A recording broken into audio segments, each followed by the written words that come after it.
Welcome to week 0 of our inductive study of Malachi.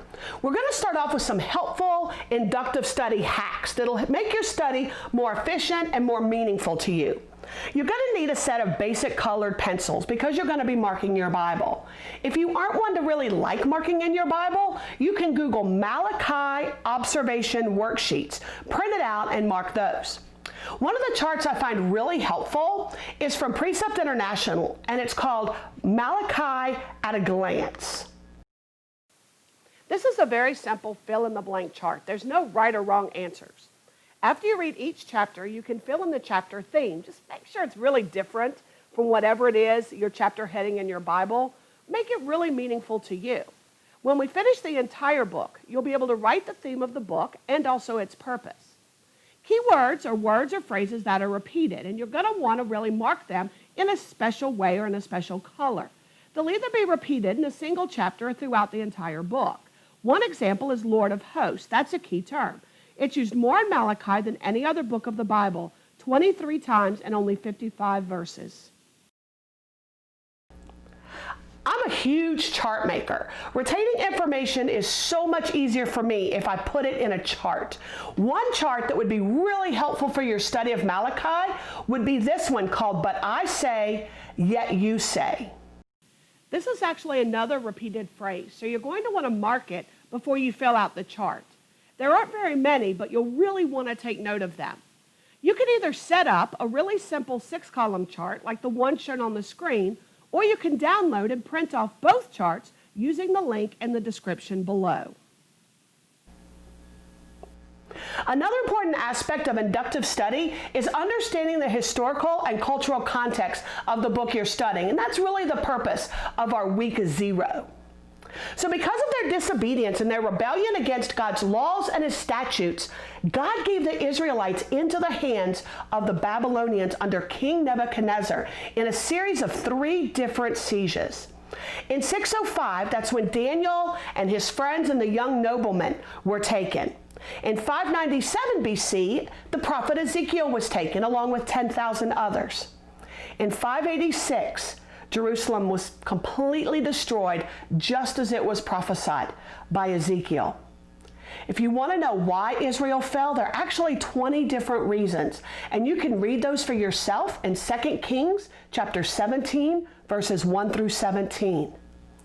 The nation that God had once declared through Moses to be the head in Deuteronomy chapter 28, verse 13 through 15, would now be the tail. And as revealed to Jeremiah in chapter 29:10, they would remain in captivity for 70 years. In 538 BC, Cyrus, the king of Persia, issued a decree allowing the children of Israel to return to Jerusalem and rebuild their temple. This was prophesied by Isaiah in chapter 44, verse 28, which was 150 years before Cyrus was even born, and was prophesied at a time when Persia didn't even exist as an empire. As promised in Ezra 5, verse 2, and Zechariah 4, verse 7, Zerubbabel finished the temple. And as prophesied by Daniel in chapter 9, verse 25, in 445 BC, the Persian king Artaxerxes permitted Nehemiah to return to Jerusalem and build the walls. So Malachi was written about 100 years after those exiles returned from Babylon. And remember, not all the exiles went back. Some stayed in Babylon. It was about 80 years after the temple was finished and about 10, 11 years after the wall had been completed. Over and over throughout their history, Israel saw that God stood by his words. His word was never worthless, even when they treated it as such. So why then did the remnant think they could just go back and live and worship any way they wanted to? The remnant actually became like so many I see in Western congregations today, apathetic in their relationship to God. Around 433 BC, God spoke one last time through his prophet Malachi, whose name means my messenger. Then there was a famine for hearing the word of the Lord, as prophesied in Amos 8, verses 11 and 12. For 400 years, God was silent. And just as in Ezekiel 9:6 and reiterated in 1 Peter 4:17, God's judgment would begin in the house of the Lord. So the main focus for our study for the book of Malachi is this: what does our worship reflect? And before we can even think about that, we need to get a really good working definition of the word worship. It's actually from an old English word that I won't even pretend to know how to pronounce. But it means the honor shown to an object, the worthiness or worthship. Basically, it means to give worth to something and how much you deem something worthy. We don't tend to honor things or hold things sacred that we don't find any worth in. We just kind of throw them away.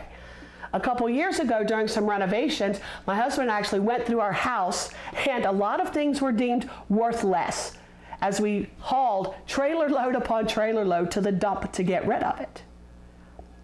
So what does the amount of worth that we give to God reflect about our beliefs and our attitudes towards God? While studying, we're going to think of four main questions. Number one, who am I dealing treacherously with?